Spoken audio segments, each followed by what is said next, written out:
আপনি অনেক সুন্দর একটি প্রশ্ন করেছেন, কুরবানি করা ওয়াজিব নাকি সুন্নত।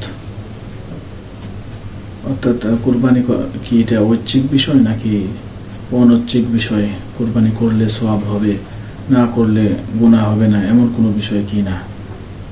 এর সারসংক্ষেপ কথা হলো কুরবানি করা ওয়াজিব।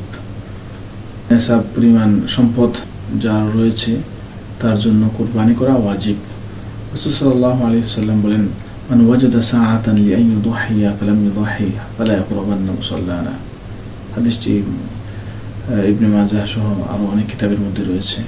রাসূল সাল্লাল্লাহু আলাইহি ওয়াসাল্লাম বলেছেন, যার কুরবানি করার মতো সামর্থ্য রয়েছে সেই ব্যক্তি যদি কুরবানি না করে তাহলে সে যেন আমার ঈদগাহে না আসে। তো রাসূল সাল্লাল্লাহু আলাইহি ওয়াসাল্লাম এখানে হুঁশিয়ারি বাক্য উচ্চারণ করেছেন।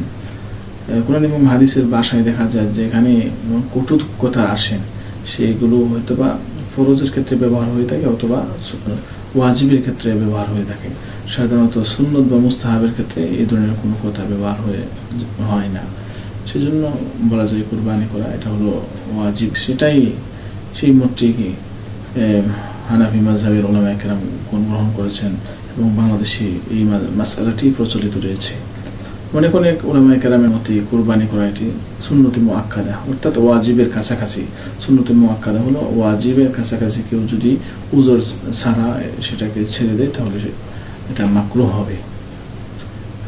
এর কারণ হলো তারাও দলিল হিসেবে পেশ করেন অনেক সাহাবায়ে কেরাম তারা ওয়াজিব হয়ে যাওয়ার আশঙ্কায় তারা কুরবানি দেন নাই। এই জন্য তারা এই